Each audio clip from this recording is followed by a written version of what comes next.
A gente continua no estado do Amazonas chamando a sua atenção para essa próxima reportagem. Você vai acompanhar junto com a gente agora um registro exclusivo de como o estado do Amazonas tenta combater o avanço do novo coronavírus. O estado do Amazonas que neste momento está com a taxa de ocupação de leitos de UTI de 89%. Claro, Manaus está sofrendo ainda muito, com essa questão do combate ao novo coronavírus, é a situação mais crítica e o estado concentra a taxa mais alta de mortalidade do país por causa da doença. Também. E aí os nossos repórteres mostram um sistema de saúde à beira do caos e revelam como aviões do governo resgatam ribeirinhos que vivem em regiões afastadas da floresta amazônica.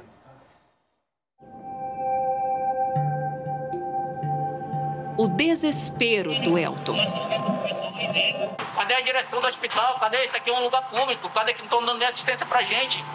A revolta da Sandra. Mas lá dentro tem gente que tem vírus lá contaminado, entendeu? Estou junto com o pessoal que estão com o normal. O sofrimento do Manuel. Ele sufoca a gente.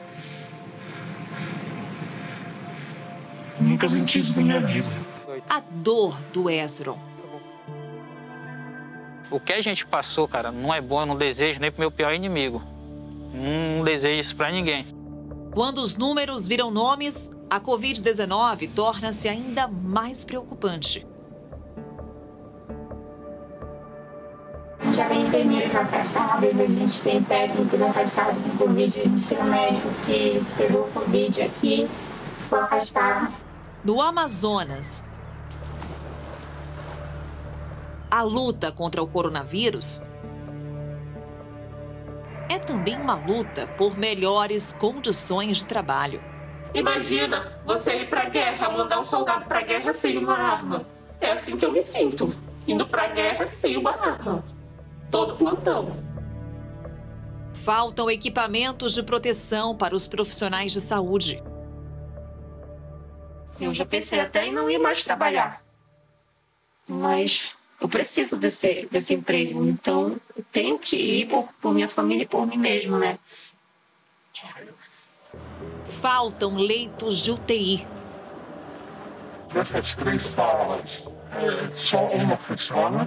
E uma vez da inauguração é usada para UTI neonatal, e a outra está desativada, não sei porquê. Faltam equipes de plantão. 2 pacientes entubados aqui, já mais de 4 horas sem nenhum auxiliar de enfermagem para ajustar as drogas das medicações. Tem técnicos que chegam a cuidar de 10, 16 pacientes. Tem técnico na sala rosa com 13 pacientes. Pacientes confirmados e pacientes suspeitas. E ainda faltam salários em dia. Tu imagine, aquele profissional vai para lá, às vezes sem o dinheiro da passagem, porque o governo do estado está atrasando 3, 4 meses seu salário. Tantos problemas deixam o sistema de saúde do estado no limite de um colapso. A gente sabe que nós só estamos ainda no início da elevação da curva, a gente ainda não chegou no platô da curva e isso causa muita preocupação. Muitos corpos, eu chego lá no meu setor, muitos pacotes de corpos, aí a gente pergunta, tem gente que a gente vê num dia, no outro não está mais lá.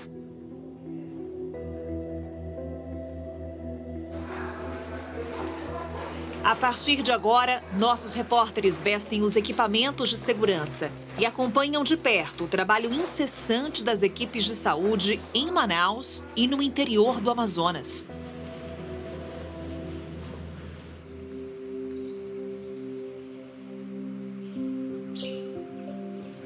Estamos no Aeroporto Internacional de Manaus. Há mais de um mês, a rotina aqui é essa. Todos os equipamentos são esterilizados cuidadosamente.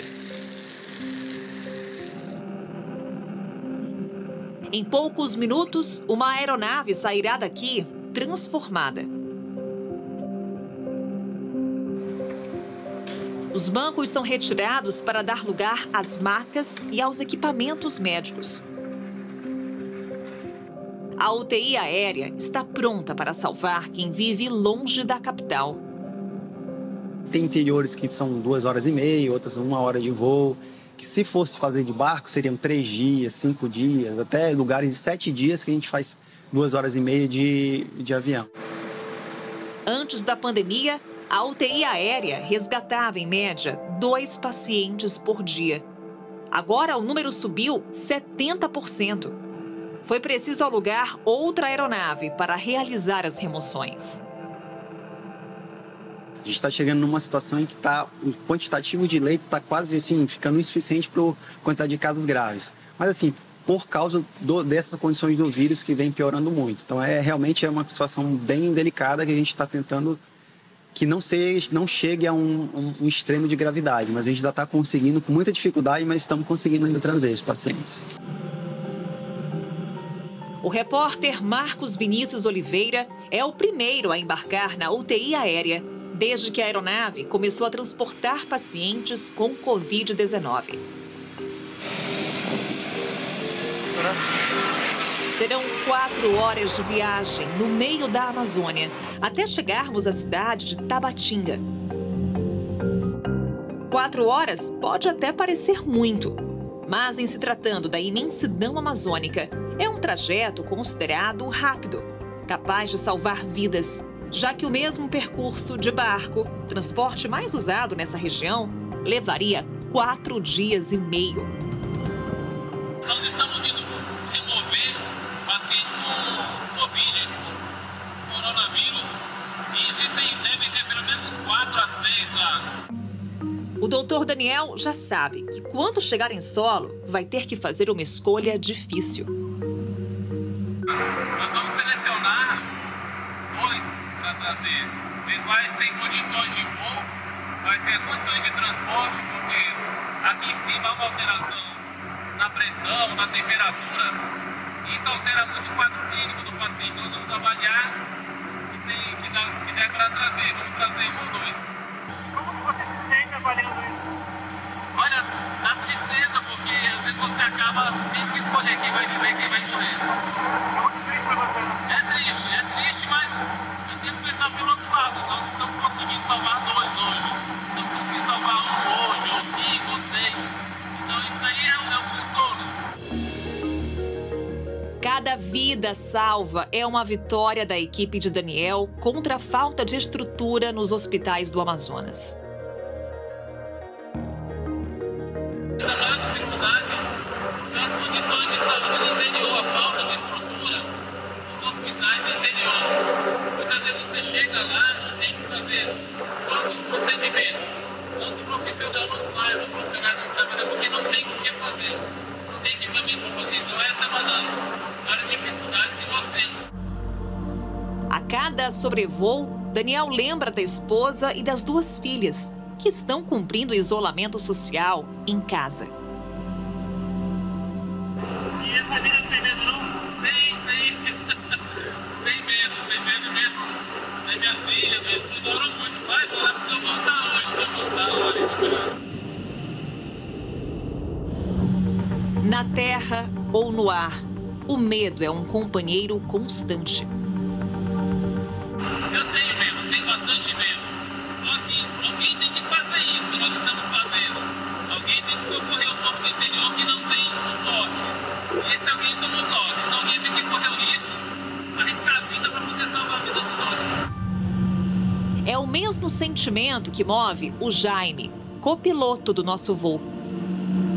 Para mim, voar não é trabalho, voar é paixão. Eu faço isso com paixão. E ainda mais quando nós dedicamos a salvar vidas, é uma condição assim, é imensurável. Né? Então a gente faz por prazer mesmo. Você tem medo? Mas tudo uma vez, uma experiência sensitiva. Alguém precisa fazer um serviço. E esse serviço tem que ser feito por nós. Certo? E a gente arrisca a própria vida, salvar os cidadãos. Eles estão lá no interior, eles não têm os recursos que nós temos aqui na cidade, aqui na capital. Então, compensa isso. É prazeroso a gente poder salvar. Chegamos em Tabatinga por volta das 2 da tarde. Não há tempo a perder. No banheiro do aeroporto, médico, enfermeiro e repórter colocam as roupas de proteção. São macacões especialmente fabricados para impedir o risco de contaminação. Luvas, máscaras e botas completam um kit de proteção. Só assim a equipe pode prosseguir no resgate. O destino é o Hospital da Marinha, em Tabatinga.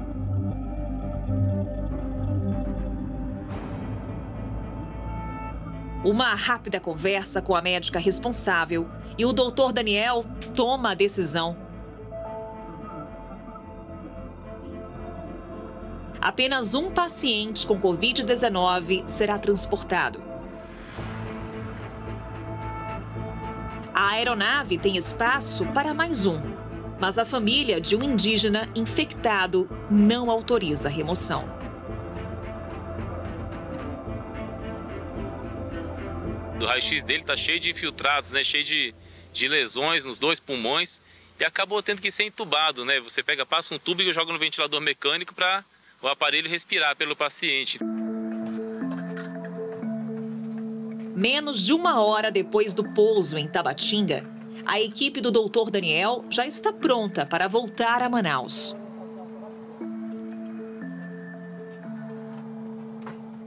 Na maca está Wellington Ocampo, o pai da Janete. Ele fez um raio-x, aí viu que seus pulmões já estavam afetados, né? Tá com o início de pneumonia. E aí ele fez exame para coronavírus. Do meu irmão foi coletado somente sangue. Só que o resultado saiu 1 hora, então eles voltaram para casa. Nisso meu pai tomou um banho, comeu. E quando ele retornou, o exame deu positivo e ele já ficou em isolamento. Wellington ficou 1 semana internado antes de conseguir a remoção para a capital. Acho que vai dar certo, porque querendo ou não, né, se já estava afetado muito o pulmão, acho que ainda tem uma forte chance de recuperar. O otimismo de Janete se mistura com a preocupação. Ela sabe que os hospitais de Manaus estão próximos do colapso.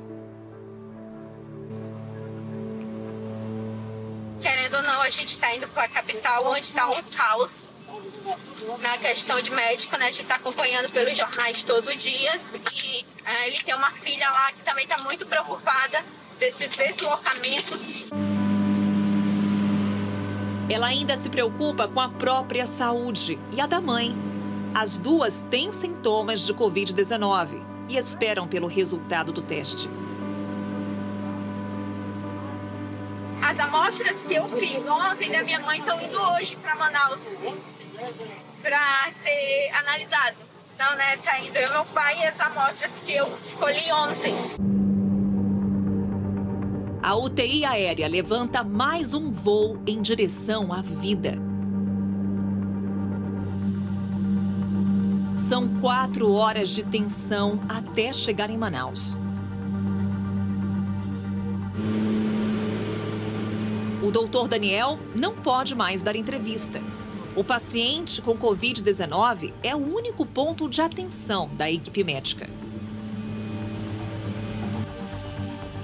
Por volta das 7 da noite, a aeronave chega ao destino final.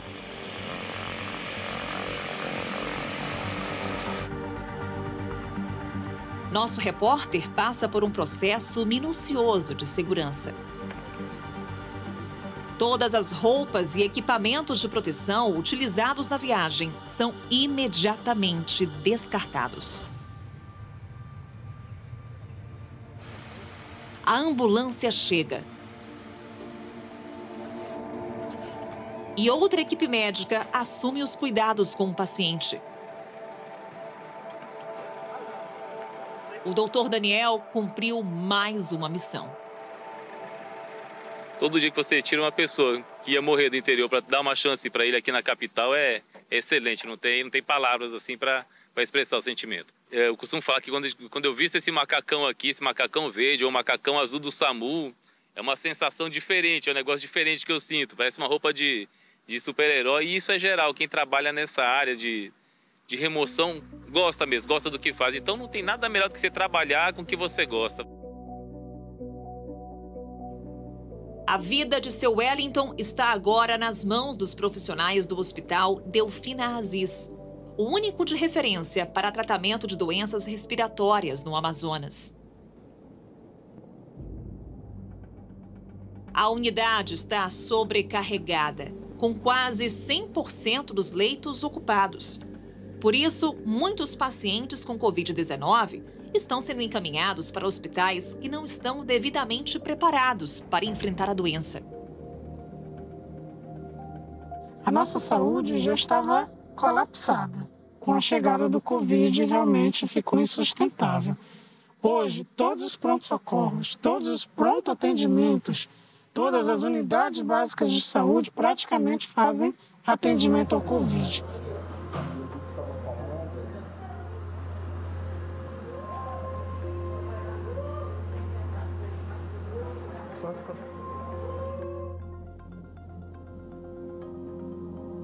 No Hospital Estadual Platão Araújo, cada médico está responsável por 30 pacientes em média. Antes da pandemia, eram 11 pacientes por médico. Com essa quantidade de pacientes, você conseguiria dar atenção adequada a esse paciente, ter aquele olhar mais crítico? Não, a gente não consegue.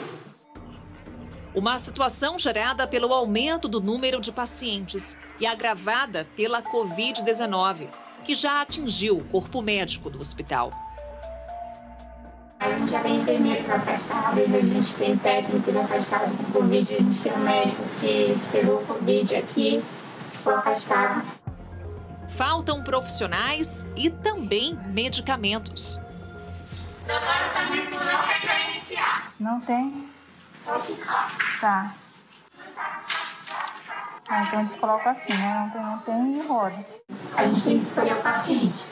A ver qual vai receber a medicação. Geralmente chega para 5, para 2. Então a gente acaba tendo que escolher o paciente. Esse hospital aqui hoje, ele tem condições plenas de tratar um paciente com Covid? Não, pela falta de medicamento, pela falta de profissionais também. Sobrecarregados e sem salário. Nosso salário, a gente está com 2 meses de atraso, né? Então, é pra gente ter aquela esperança. Ele promete, né? Ele dá tal data pra gente e acaba não cumprindo essa data e vai prolongando. A médica faz uma revelação surpreendente. Neste hospital, é impossível separar os pacientes com suspeita daqueles que têm a Covid-19 confirmada. Hoje é o primeiro dia que eu estou vendo realmente que estão juntando paciente com diagnóstico de Covid e com paciente com suspeita apenas sem o resultado do exame laboratorial. E juntar isso, o que pode acontecer? Normalmente quem não chega vai falhar. Nossa equipe é levada ao local onde ficam os leitos. Robson teve os sintomas, mas o teste de Covid deu negativo. Sinto falta de ar constante, tosse seca, dor de cabeça, todos os sintomas me deu, mas o exame deu pneumonia, menos mal. Mesmo assim, ele está internado a menos de 2 metros de um paciente com Covid confirmada. O senhor está do lado de um paciente confirmado, você não fica com receio? Não posso ficar, né? O que você acha disso? Nem pode, né? Porque é um risco, né? Vai aquele isolamento ontem lá embaixo que não era para ter ficado. O senhor está com medo? Torço. Porque eu estou muito sensível, né? Depois da nossa entrevista, Robson tentou ser transferido para outro hospital. Fala lá no aqui não tem que sair fora desse hospital, porque está contaminado. Mas não deu para ninguém, eu não vou ficar aqui nesse leito, não. Você posso ficar aqui. Entramos em mais um leito. Seu Manuel? Como é que você está hoje, Manuel? Tá melhor? Faz falta de ar? Seu Manuel tem 54 anos. Ele nos responde ofegante, com a respiração pesada. Como é que você sentiu? muita tosse, febre altíssima, dor de cabeça. E daí os sintomas foram avançando. Muita falta de ar, muito cansaço. E daí eu não consegui mais ficar em casa. Às vezes eu fico com medo. Eu rejeitei muito para vir para cá, para vir me internar, né? O teste para a Covid-19 deu positivo. E agora, seu Manuel vai ter que ficar pelo menos 15 dias no hospital. Eu quero sair daqui, meu amigo. Eu quero sair daqui e ter minha vida normal, como eu tinha antes. Esse tipo de coisa aqui. Meu pesadelo. Eu não desejo para ninguém. Ele mexe com a estrutura da gente todinha. Ele sufoca a gente. Eu nunca senti isso na minha vida. Por causa do diagnóstico, ele não pode receber visitas. Além de cuidar dos pacientes, os médicos e enfermeiros têm a missão de acalmar as famílias. Tem algum remédio esperando a família lá embaixo? Estou preocupada com o senhor. Tá te falando que eu estou bem. Estou estabilizado, estou direitinho. Os trabalhos que está fazendo. Em outro quarto está o Mário, também Covid positivo. Eu fiquei 14 dias em casa, só com sintoma. E quando fui no 15º dia, eu piorei com muita tosse e falta de ar e eu desmaiei. Aí me trouxeram para cá. Ele percebe que as equipes médicas estão sobrecarregadas no Hospital Platão Araújo. No tratamento da... Além dos técnicos cuidar da gente com medicação, eles têm que dar o lençol da nossa cama, eles têm que trazer nossa alimentação. Então sobrecarrega muito, porque também tem poucos profissionais para fazer isso, né? É nem culpa deles, é porque tem pouco mesmo.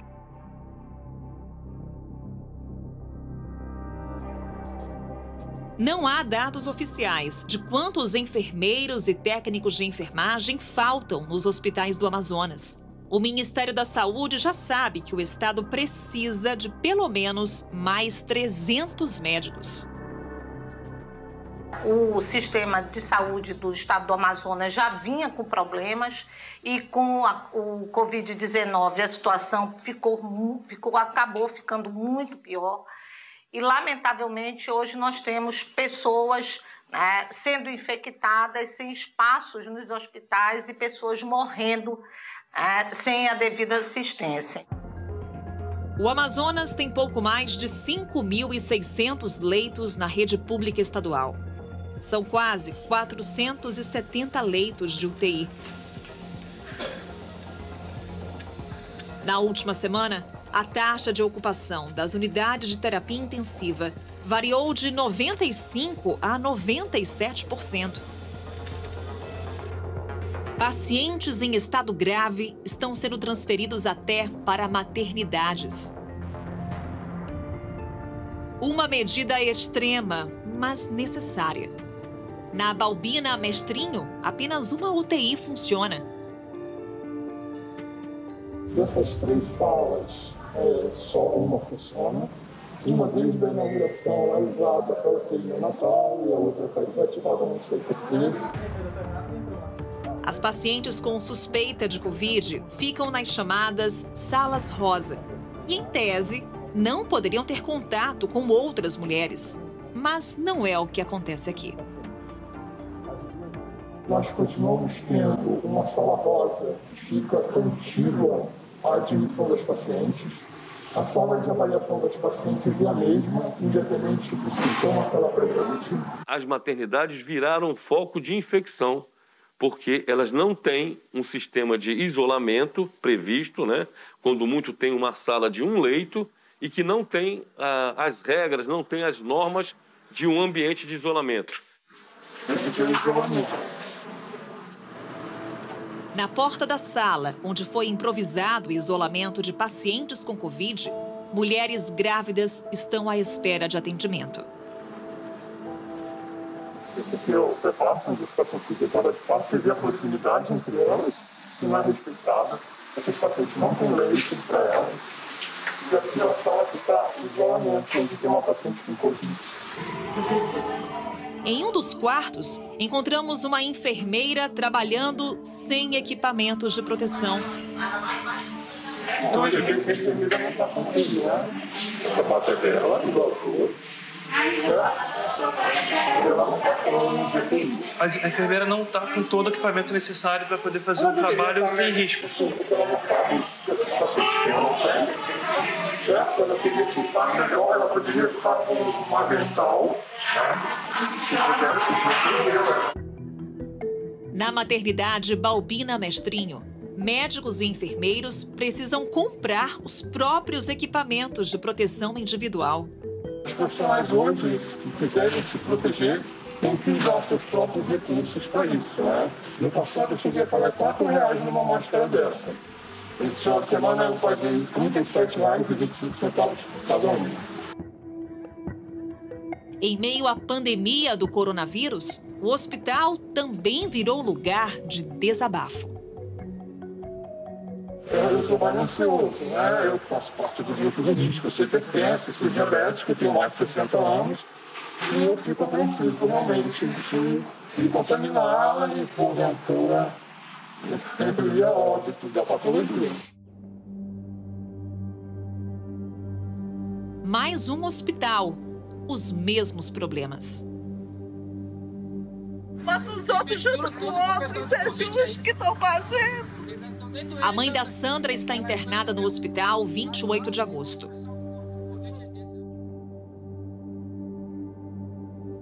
Depois de ter um AVC, ela teve sintomas da Covid-19 e foi colocada ao lado de pacientes que testaram positivo para a doença.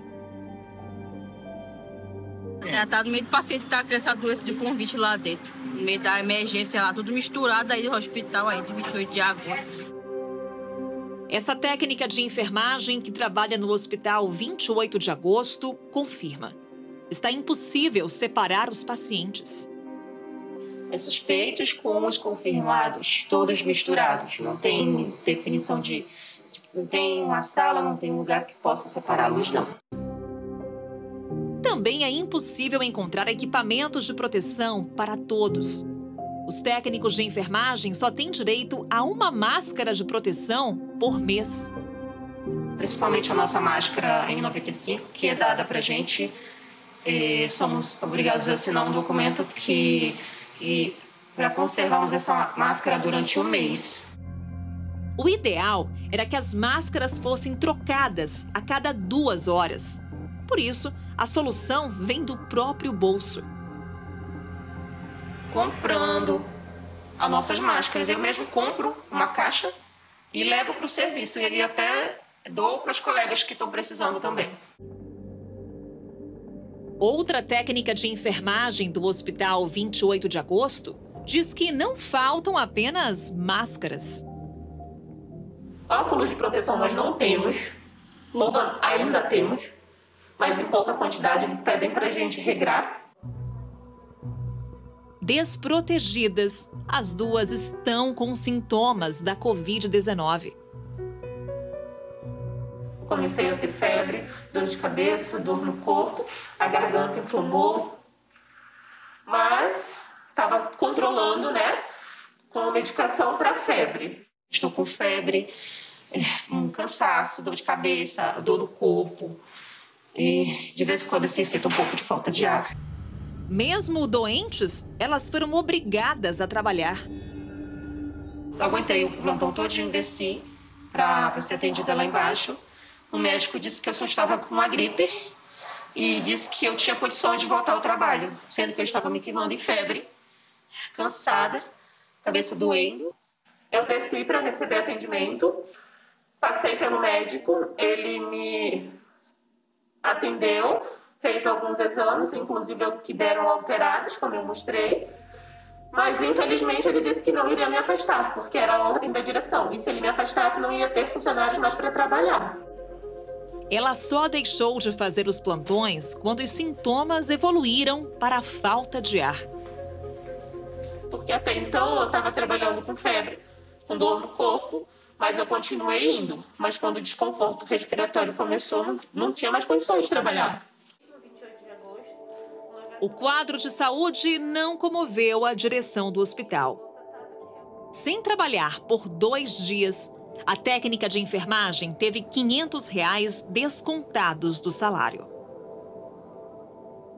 Esse dinheiro vai fazer falta para você? Com certeza. Eu sou pai e mãe. Eu tenho 2 filhos para criar. Vai fazer muita falta, sim. Principalmente nesse momento, né, de crise que a gente está vivendo. As duas pediram para fazer o teste de Covid-19, mas não foram atendidas. Qual é a sensação? De tristeza, infelizmente. O meu trabalho é uma coisa que eu amo fazer.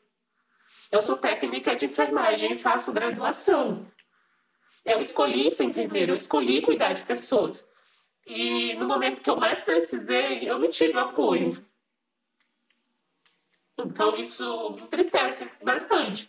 Humilhada, é muita humilhação pra gente, passando por tudo isso.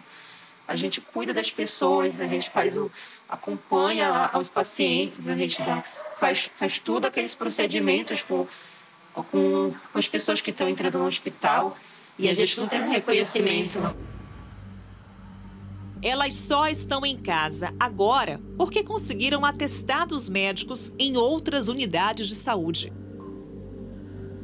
Enquanto tentam se recuperar, lembram dos colegas que estão na frente de batalha contra o coronavírus. Eu tenho outros colegas que estão trabalhando assim. Tenho colegas, inclusive, que estão faltando os plantões sem nenhum respaldo, sem nenhum atestado, sem nada. Eu estou me sentindo muito mal, cansada, eu estou estressada, o meu psicológico está abalado, eu não consigo dormir direito, eu tenho pesadelos. Eu fico lembrando dos meus colegas que já faleceram. Tem muitos colegas que morreram por causa desse Covid, confirmado de Covid.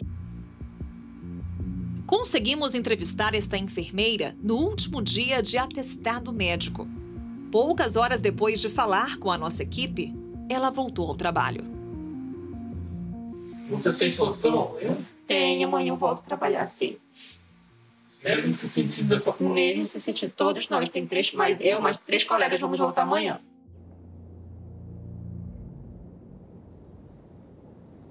Funeral da minha avó.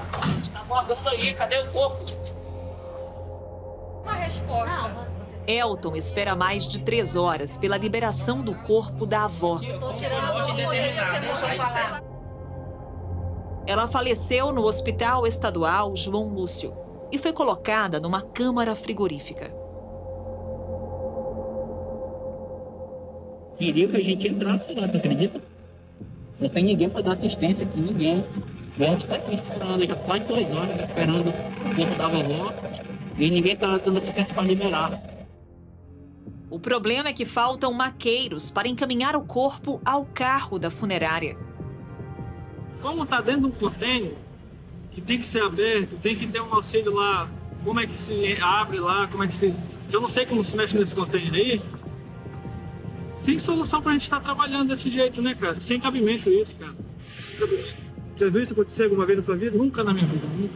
Trabalho há 18 anos nessa área, nunca vi isso acontecer. O aumento exponencial do número de mortes por causa da Covid-19 levou Manaus ao colapso funerário. Prefeitura de Manaus SOS, bom dia. O serviço da prefeitura que disponibiliza a remoção de corpos já não dá conta da demanda. Previsão não tem como lhe dizer, porque a gente está com esses carros tudo na rua, tá? E a demanda está muito alta. Uma sensação de impotência, de ver que aquela pessoa ali, ela precisa daquele atendimento, mas a gente não vai conseguir. Todos os procedimentos demoravam em torno de 30 minutos, no geral, para um procedimento desse. Hoje, ele está chegando a 4 a 5 horas. Pode piorar daqui para frente. O coronavírus chegou em Manaus numa época em que a cidade já teria um aumento de mortes por causa da dengue e de doenças respiratórias, que historicamente se disseminam no começo do ano na cidade. Às vezes as pessoas perguntam se estão preparados para a demanda. Ninguém estava, nem o primeiro mundo, imaginem nós. Então, o que nós estamos fazendo hoje é tentando fazer o melhor. Nós não estamos conseguindo tudo, mas estamos dando o melhor que nós podemos ofertar para essas famílias. Por conta do alto risco de contaminação pelo coronavírus, muitas famílias abandonam o corpo das vítimas em casa. Ficaram na casa dos vizinhos, com medo, de serem infectados. O corpo ficou da forma que morreu. Para a nossa equipe chegar lá, com os EPIs necessários, eles retiram a pessoa da cama e eles colocam na urna. Os corpos removidos vão direto para os cemitérios da prefeitura. Antes da pandemia, eram em média 30 enterros por dia. Na última semana, o número mais que triplicou. Foram mais de 100 enterros diários. Na segunda-feira, o repórter cinematográfico Sandro Amorim fez um flagrante que rodou o mundo. Uma vala comum foi aberta no cemitério Nossa Senhora da Aparecida para enterrar as vítimas da Covid-19 e os casos suspeitos. O que a gente passou, cara, não é bom, eu não desejo nem pro meu pior inimigo. Não desejo isso pra ninguém. Hezron perdeu o avô, que tinha 69 anos. Ele era um cara bem parceiro, sempre ativo. Sempre na hora que a gente precisava ali de um conselho, de um amigo, ele sempre estava à disposição. Entendeu? Não tem ponto negativo para você citar. O avô foi internado no hospital Delfina Aziz para tratar de uma ferida no dedo. Depois de fazer uma pequena intervenção cirúrgica no machucado, apresentou pressão alta. Diabético, ele foi levado para a UTI. Desceram para o isolamento e isolaram ele junto já na UTI. Lá, segundo Hezron, o avô ficou em contato com pacientes suspeitos de Covid-19. Tirar ele da parte de baixo, botar numa UTI e dar entrada com 2 pessoas que é suspeito e botar onde tem gente que não tem sintoma, não é suspeito de nada disso, é negligência, né?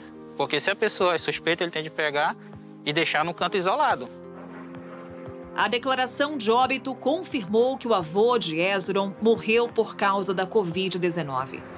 O enterro teve que ser rápido, com poucos parentes presentes. Parte da família acompanhou pelo celular.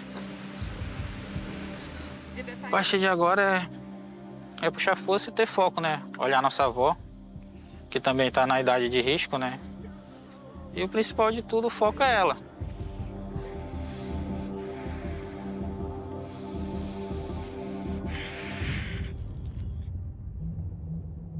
O Amazonas é o estado brasileiro com maior número de casos de Covid para cada 1 milhão de habitantes. Também tem taxa mais alta de mortalidade da doença, segundo o Ministério da Saúde. Mesmo assim, boa parte da população está nas ruas. O pico de adesão ao isolamento não passou de 54% desde que começou a quarentena, no dia 21 de março. Como isso é uma crise mundial e uma crise sem precedentes, a gente não sabe lidar com isso ainda. As primeiras medidas que você tem na sua mão, elas têm que ser tomadas.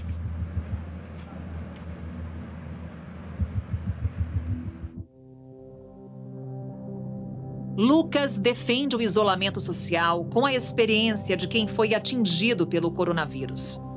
Ele é médico e foi um dos primeiros casos confirmados de Covid-19 no Amazonas. Fiquei febril, dor no corpo, dor de garganta, dor de cabeça.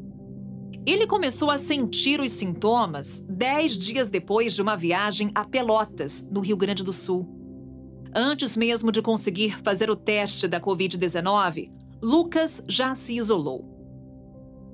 Passei meus plantões que eu tinha no hospital, parei de trabalhar, informei o hospital lá e pedi o exame, né? Foram 14 dias dentro do quarto. Meus pais levavam água para mim e eu comia também dentro do meu quarto. Eles colocavam na porta do meu quarto a comida, só fazia abrir a porta, pegar, né? Eu comia no mesmo prato, nos mesmos talheres, no mesmo copo. Esses 14 dias, essa foi a minha rotina toda. Boa noite, querido. Tudo bem? Hoje, 100% recuperado, ele trabalha a maior parte do tempo em casa, em atendimentos online. Paciente que tem diabetes, precisa renovar uma receita, precisa pedir exame, precisa de alguma orientação, a gente faz essa consulta à distância. Tem funcionado, né? Tem funcionado bem. Claro que o volume de consultas não é o mesmo do que antes da crise, né? Mas tem funcionado. A pandemia mudou a rotina do Lucas e também o lembrou de um remédio fundamental em tempos de crise. Esse momento de quarentena mostra um pouco pra gente a importância da solidariedade, né?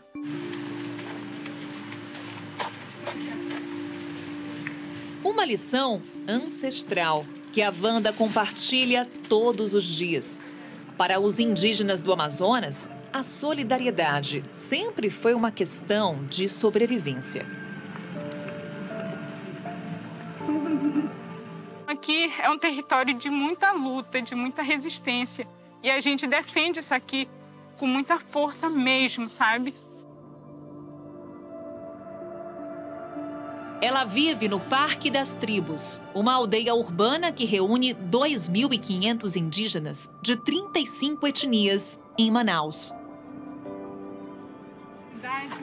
A correspondente da CNN Brasil em Manaus, Luciene Kaxinawá, conta agora como a comunidade luta contra o coronavírus.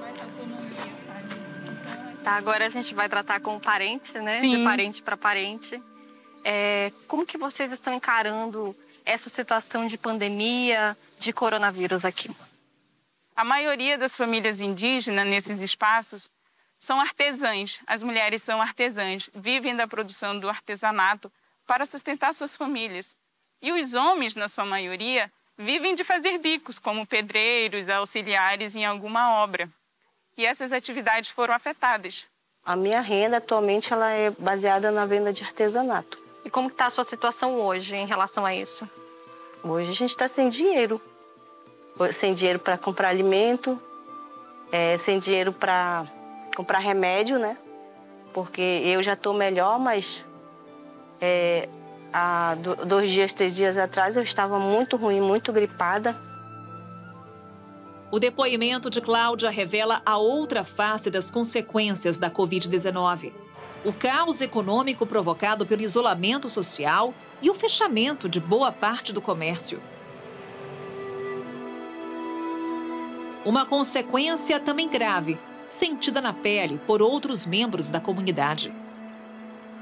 A fome mesmo, entendeu? Fome total. Tem parente passando fome hoje, porque não tem como conseguir outra renda, né? Não tem de onde vir o dinheiro. Então a maior dificuldade hoje é a fome mesmo, aqui dentro da cidade, né? Um problema que só é minimizado graças ao senso coletivo. Bom dia. Como é que a senhora tá? Tá sentindo alguma coisa? Tá sentindo, tá muito fraco. Muito fraco. Estão sem comida? É mesmo? Ela é técnica de enfermagem e monitora 40 casos suspeitos de Covid-19 no Parque das Tribos. Eu tomo todas as medidas para estar indo na casa dos parentes. Eu tomo banho, eu visto um capote, eu ponho máscara. Peço para os parentes fazerem uso de suas máscaras quando eu estiver na sua residência, né? E converso e oriento em cada casa que eu vou. A gente precisa direcionar, né, para cá alimento. A gente vai providenciar alimento para cá e a gente vai ter que cuidar dessa saúde, tá bom? Eu vou lá embaixo e daqui a pouco eu subo para a gente aferir essa pressão, essa temperatura. Mas ela teve febre recente? Teve. Graziela está há uma semana com fome. Uma semana? É, uma semana, ela não tem nada. Tá sem nada para comer? Sem nada para comer.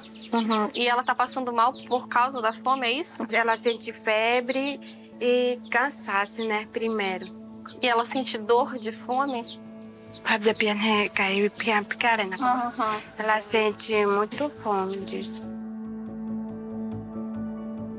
As lideranças do Parque das Tribos lançaram uma campanha de arrecadação de alimentos nas redes sociais. O primeiro lote de 400 cestas básicas já foi distribuído na comunidade.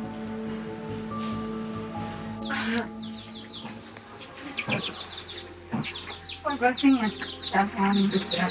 Só isso aqui é para amenizar alguma coisa, tá? A gente vai ver se consegue um peixe ou um franguinho para deixar aqui para a senhora se alimentar. Eu fico muito feliz de, com a minha formação de técnica de enfermagem, poder estar auxiliando os meus parentes nesse momento.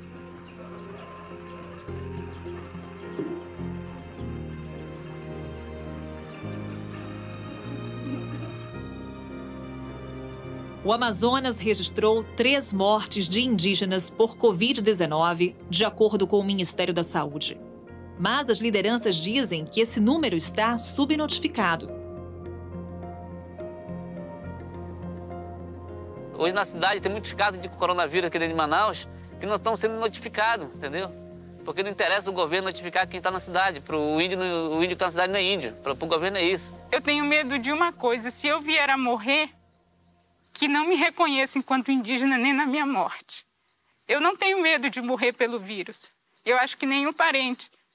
A grande questão nossa não é lamentar essa morte que se foi, mas é você morrer com essa identidade negada. Então, para mim, eu não tenho medo de enfrentar o vírus. E enquanto a gente estiver viva, a gente vai continuar lutando para combater ele. E todos os vírus que a gente já teve que enfrentar durante 520 anos. Outra reclamação dos indígenas que vivem nas aldeias urbanas é a dificuldade de conseguir leitos nos hospitais.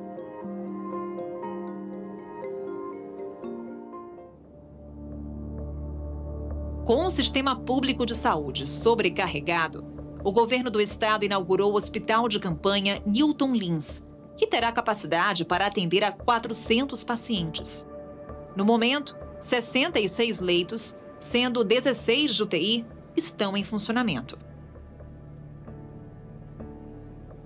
Nós temos uma situação bem complicada por conta do coronavírus. Nos últimos dias, os casos se agravaram consideravelmente. As nossas unidades estão trabalhando no limite. E nós estamos ampliando estruturas, como foi o caso, por exemplo, da inauguração do Hospital da Newton Lins, para que a gente comece a fazer essa distribuição dos pacientes que estão na rede, né? O estado ainda pretende abrir mais de 50 leitos no Hospital Delfina Aziz. Sobre a falta de profissionais de saúde, relatada por nossa equipe, o governador admite. Faltam profissionais. Eu tenho uma dificuldade muito grande para conseguir profissionais nesse momento no mercado, sobretudo médicos intensivistas. E aí também eu tenho profissionais que estão de licença saúde, né, de licença médica, inclusive profissionais que foram acometidos de Covid-19. Eu tenho aí pelo menos 10% dos meus profissionais da área de saúde que estão afastados por esse motivo, por motivo de saúde. Wilson Lima também admite que está difícil comprar medicamentos e equipamentos de proteção para os profissionais de saúde. Nós estamos numa guerra muito grande para garantir, né, o EPI para esses profissionais, são os profissionais que estão lá na linha de frente, né, mas nós temos essa dificuldade para conseguir EPIs no mercado que hoje não tem. Tamiflu hoje a gente não tem no Brasil. O Ministério da Saúde, inclusive, está fazendo uma compra. A gente recebeu uma quantidade nesses últimos dias, mas uma quantidade ainda muito pequena. O governador nega que médicos e enfermeiros trabalham com os salários atrasados. Por contrato, o estado do Amazonas tem o direito de fazer os pagamentos em até 90 dias.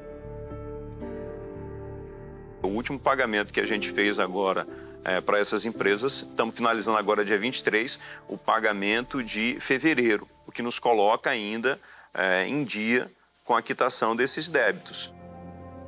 Ele ainda promete averiguar a denúncia de que enfermeiros estão sendo obrigados a trabalhar, mesmo apresentando sintomas da Covid-19. Se ela está com sintomas, ela tem que ser submetida, sim, à testagem e tem que ser afastada do seu trabalho. Eu não tenho relato sobre situações como essa, mas vou pedir para avaliar, para verificar e fazer a testagem rápida nesse profissional de saúde. A Procuradora-Geral de Justiça do Amazonas se comprometeu a investigar os casos denunciados por nossa reportagem. É um absurdo. Então, essas são situações para as quais nós podemos, de imediato, já dar uma solução, né? Através de um expediente para a Secretaria Estadual de Saúde, para que ela retire do labor essas pessoas que merecem, como qualquer outro cidadão, qualquer outra cidadã, um tratamento digno, né, por conta dessa contaminação.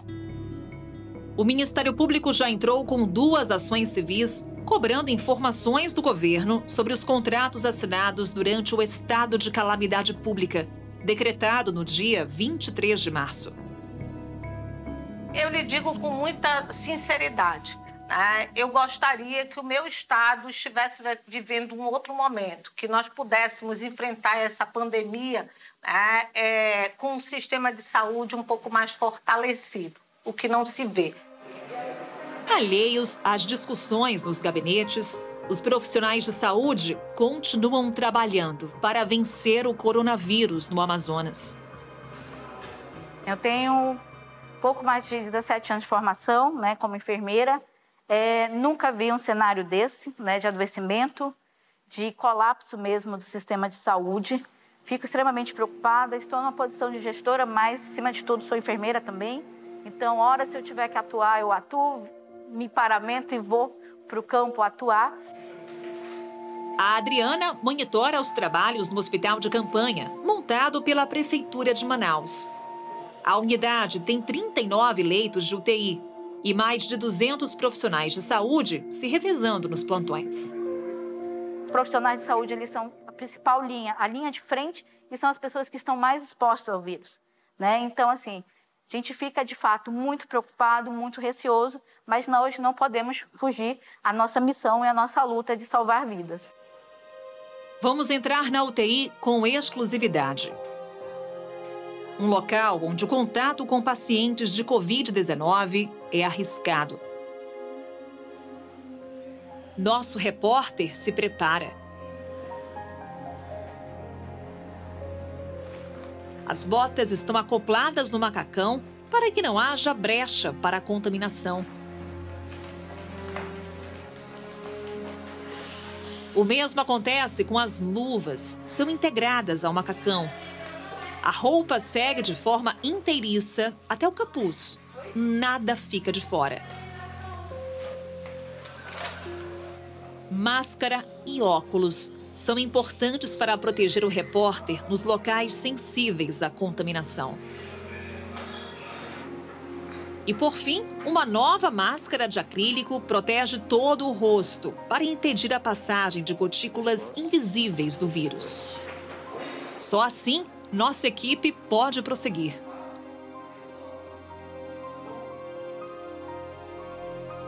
Lá dentro estão 13 pacientes, alguns em estado grave.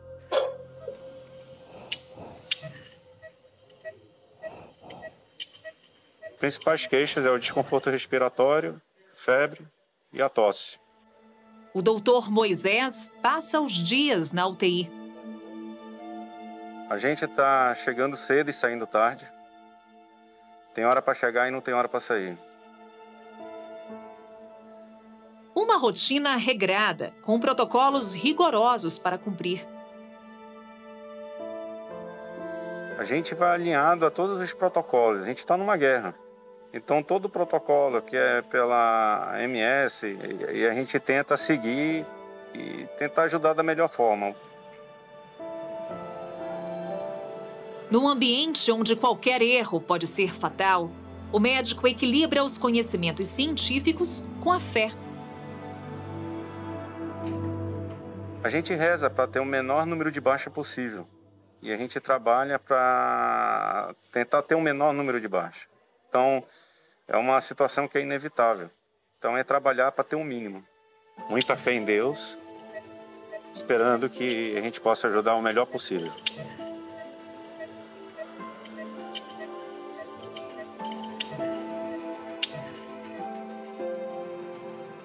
Num estado com graves problemas para lidar com a pandemia, os profissionais de saúde têm a dimensão exata do que é o novo coronavírus. Isso não é uma simples gripe, isso é muito sério. É uma doença que, quando a gente conversa com os pacientes, relata extrema dor, uma dor insuportável, até mais do que a própria dengue. E o grande relato que é uma dor imensa que chega a comprometer principalmente a parte respiratória. Todo dia eu vivencio uma realidade diferente do que vocês estão vendo nas ruas. O vírus ele é real e ele é letal, sim. Leitos insuficientes. Hospitais sem condições. Sistema funerário em colapso. Denúncias dos profissionais de saúde. Para os moradores do Amazonas, que detêm a taxa mais alta de mortalidade da doença, segundo o Ministério da Saúde, resta ficar em casa. Uma forma não só de se proteger do vírus, mas também uma chance para reflexão. Sabe, de olhar para o outro com mais humanidade mesmo, e que essa pandemia, de alguma forma, nos reverbere novas ideias, nos transforme enquanto seres humanos, né?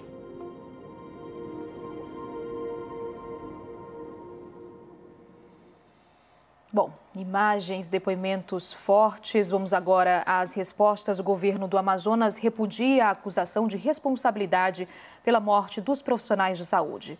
A Secretaria Estadual de Saúde informa que não há falta de equipamentos de proteção individual e que trabalha para aumentar o nível de proteção dos profissionais, principalmente reforçando orientações sobre práticas diárias de manuseio dos itens de proteção.